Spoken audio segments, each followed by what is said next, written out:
Experiencias en educación popular. Hay dos experiencias interesantes que me pareció prudente compartir en este libro, porque desde la implicancia con las mismas es que desarrollé muchos de los conceptos que tengo sobre la práctica educativa.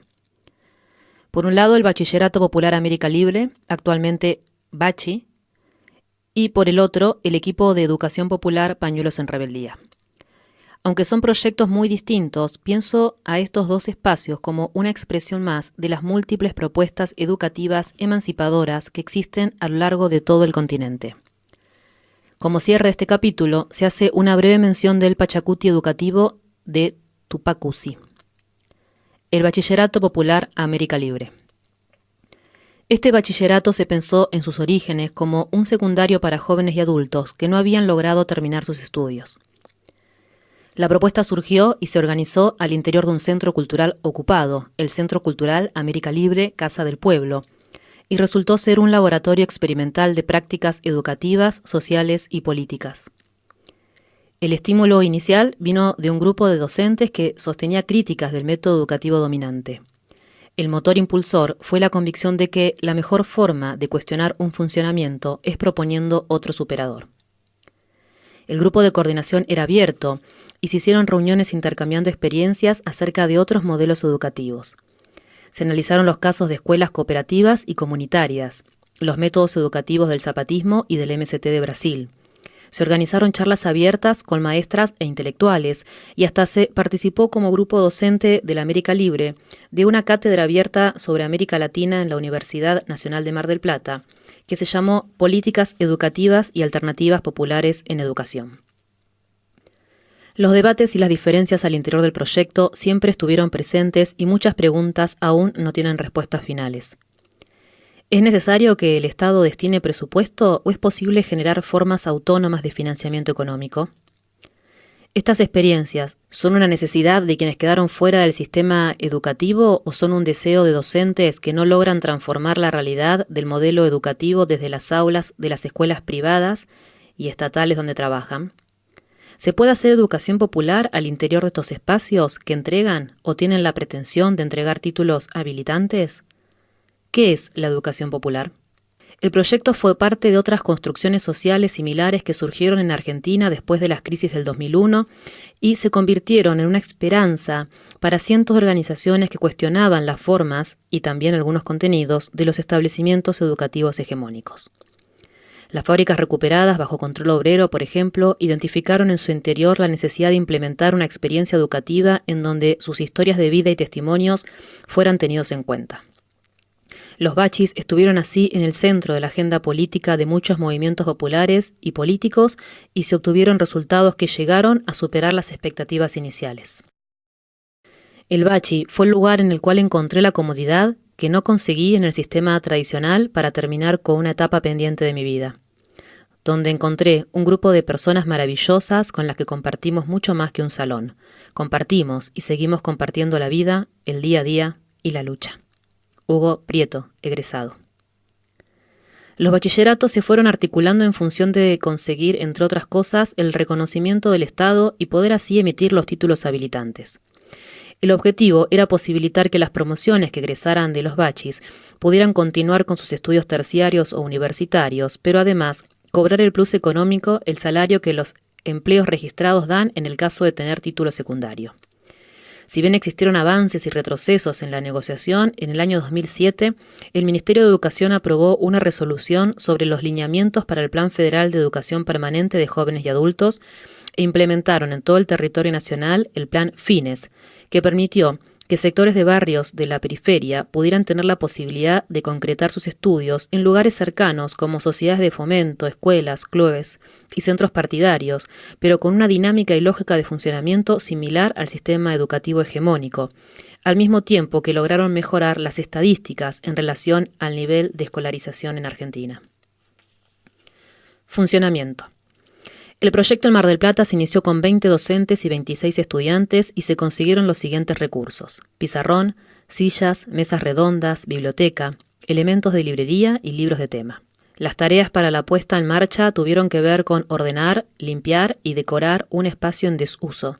En este caso se acondicionó el garage de un edificio estatal que había estado 11 años abandonado. Se hizo una convocatoria abierta que incluyó volanteadas en plazas y otros espacios públicos, difusión por las redes sociales y varias notas en algunos medios masivos de comunicación. En asambleas se conformaron grupos para llevar adelante el plan pedagógico, por ejemplo, psicología social, medios audiovisuales para la investigación, matemática implicada, etc. Se escribieron síntesis de cada encuentro y se especificaron las formas de comunicación y sistematización de los resultados. Las asambleas eran el corazón de la experiencia. En forma conjunta y con una periodicidad aproximada de 15 días se evaluaban cuestiones burocráticas, políticas, pedagógicas y otras cuestiones organizativas. Por ejemplo, se consiguieron donaciones para cargar las tarjetas de los colectivos, de las personas que atravesaban dificultades económicas para poder llegar. Eran espacios de reflexión, imaginación y construcción del proyecto. El desafío era evitar hábitos que faciliten que aparezcan voces de mando u otras imposiciones que alteraran la naturaleza. Docentes y estudiantes tenían igual jerarquía a la hora de tomar decisiones. Soy Patricia, egresada 2014. Hoy tengo 53 años. Puedo decir que en los 3 años del bachi tuve la oportunidad de descubrir cosas sobre mí que nunca me hubiera imaginado. Ser parte del proyecto Leo Medios, lograr escribir un pequeño libro con la historia de mi abuelo cubano y mi padre correntino, mal llamado Cabecita, aprender el porqué de las asambleas y 1000 cosas más. Pero lo más importante, las personas. Ser parte de este bachillerato fue uno de los desafíos más importantes de mi vida y que mis hijos me hayan entregado el diploma y me hayan dicho, mamá, sentimos orgullo por vos, no hay palabras, y si las hay, no las conozco. Patricia Pellegrini, egresada. Situaciones críticas. A menos de 3 meses de empezar a funcionar, hubo que hacer una mudanza en forma improvisada. Lo que sucedió fue que en abril del 2009 desataron una represión en el barrio Porredón de Mar del Plata que terminó con 45 familias en la calle. El 15 de enero de ese mismo año, el sueño de personas sin techo de haber conseguido un hogar para vivir fue destruido en una tarde de violencia. El Centro Cultural América Libre y el Bachillerato Popular, que habían acompañado la lucha por una vivienda digna, con clases, talleres, circo y otros valiosos recursos, sufrieron en carne propia la crudeza de ese brutal desalojo. Entonces se decidió dar alojamiento a las víctimas en el edificio donde funcionaba el Centro Cultural y el Bachillerato. La comunidad marplatense se solidarizó, llevando apoyo de varias maneras. El garage, ya convertido en aula, fue el lugar elegido para recibir las donaciones para estas familias golpeadas. Con miles de debates en marcha, se continuó el proyecto educativo en las instalaciones de FM de la azotea. Se terminó el primer año con penas, pero también con la satisfacción de haberlo logrado a pesar de todo. Así pasaron varios años sin tener vacaciones. Justamente se usaba el mes de enero para organizar con tiempo el siguiente ciclo lectivo. Siempre habían temas urgentes o pendientes que resolver. Salidas de campo, evaluaciones, viajes a Buenos Aires para coordinar con las otras experiencias de educación popular, falta de recursos y las miles de variantes que propone la Agenda Educativa Nacional. Si bien es cierto que hubo mucho esfuerzo individual y compromiso, la particularidad es que existió un proceso colectivo de vínculos que implicó un apego por el proyecto muy importante. Habían transcurrido más de 50 años desde que quedé libre en el Colegio Nacional donde cursaba el bachillerato. Ergo, podía ser abuela de los y las concurrentes.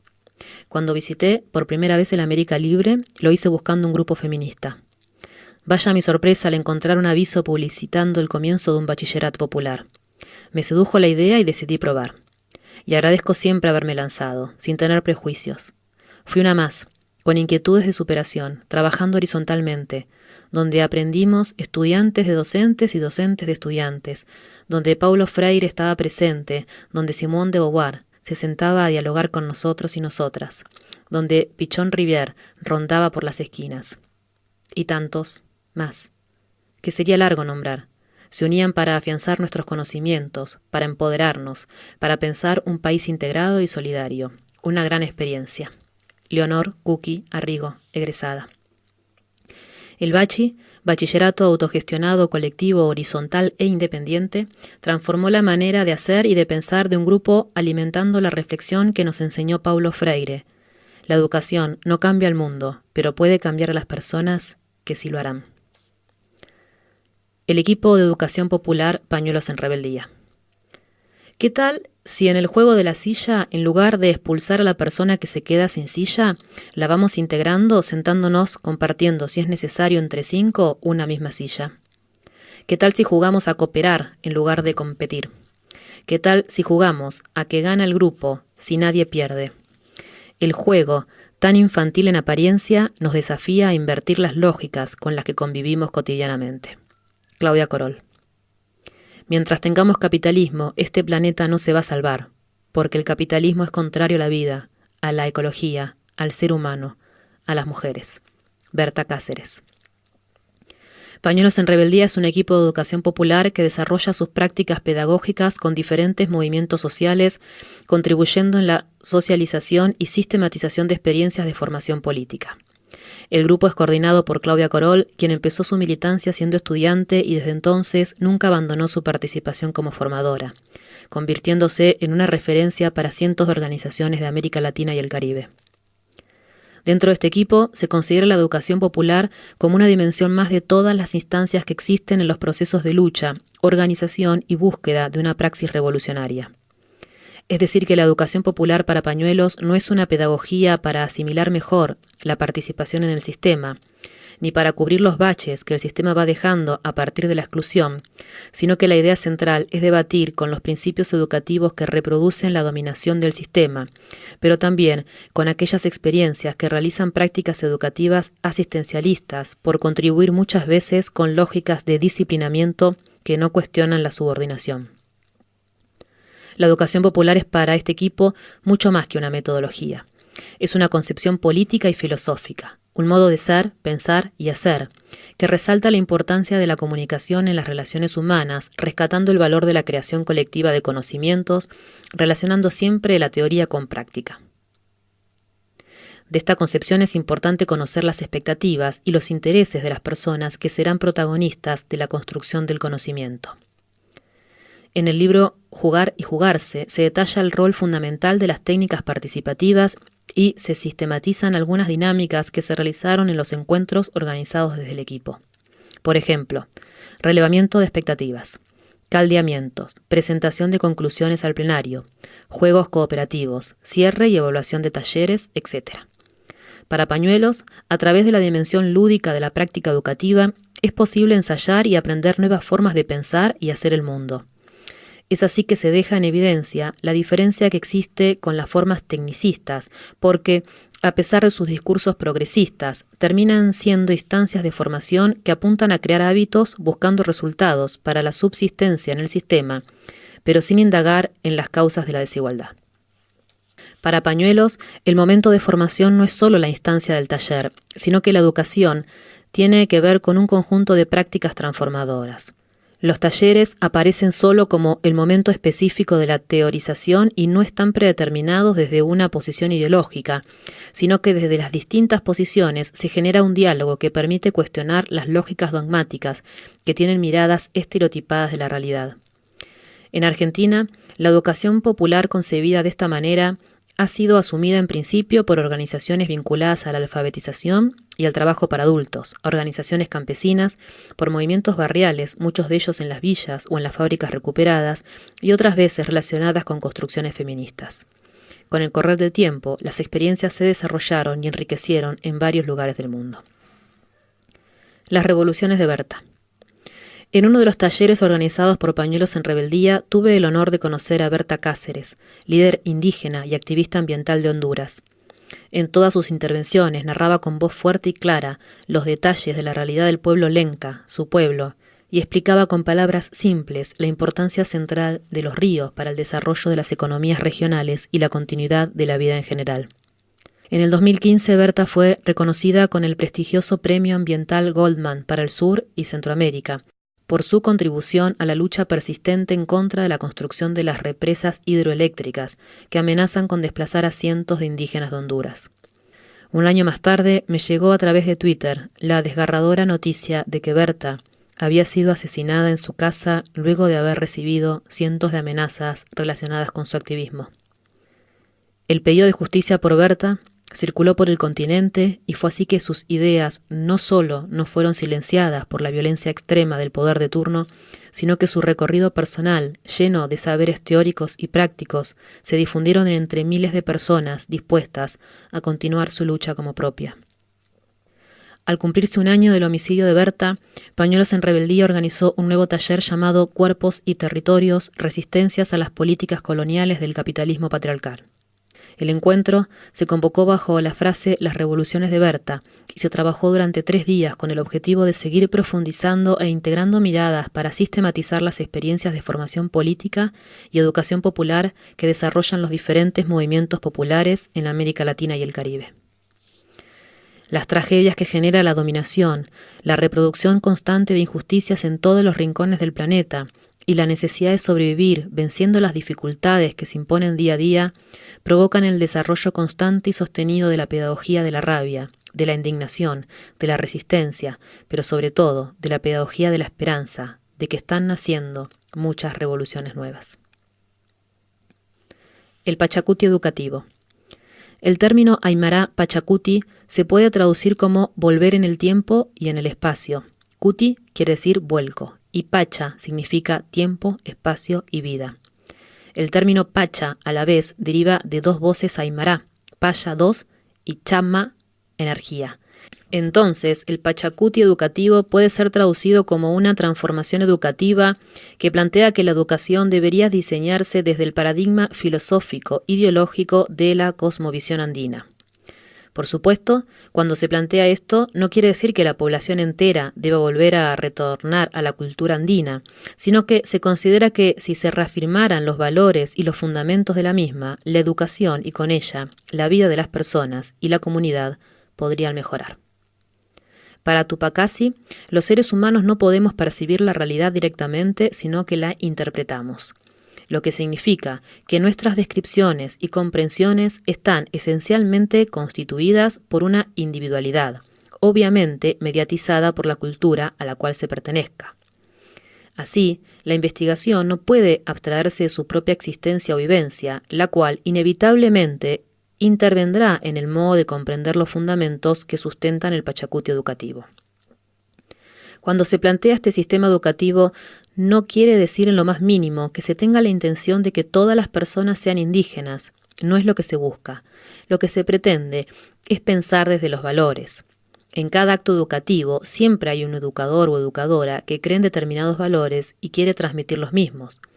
Como resultado del proceso educativo, van a haber valores convertidos en comportamientos, es decir, los resultados profesionales de lo que estamos formando. Lo que se intenta desde el Pachacuti educativo es enseñar a vivir de otra manera para construir un modelo civilizatorio mucho más equilibrado, mucho más armónico, tal como lo dice la filosofía andina. En el año 2004, a 10 años de la implementación de la reforma educativa boliviana y con motivo de su evaluación, las organizaciones sociales pidieron la construcción de una nueva propuesta educativa. Se formó entonces el CONED, Consejo Nacional de Educación. Primero se presentó en una reunión del Foro Educativo Nacional, precisamente con este nombre, Pachacuti Educativo. Con ese mismo título entró al taller especializado de interculturalidad y en la propuesta de marco filosófico de la educación boliviana, que debió ser difundida para su posterior discusión, consenso o disenso. Con el pasar del tiempo y con la demanda de la socialización de la iniciativa en diversos escenarios, la propuesta se fue completando y mejorando. Los fundamentos del cosmosentimiento andino fueron escritos por Tupacusi Hugo Cordero, y para él, toda acción educativa inevitablemente tiene una intencionalidad ideológica, es decir, que busca construir un tipo determinado de sociedad acorde a su modelo civilizatorio o de desarrollo. Para esto deberá formar a su población según los valores que promueve dicho modelo. El sistema educativo hegemónico implica una añoranza de la otredad, es decir, el deseo de parecerse al otro. Sin embargo, los modelos defendidos por las culturas indígenas implican un empecinamiento en la mismidad, es decir, se busca la reafirmación de una identidad cultural propia.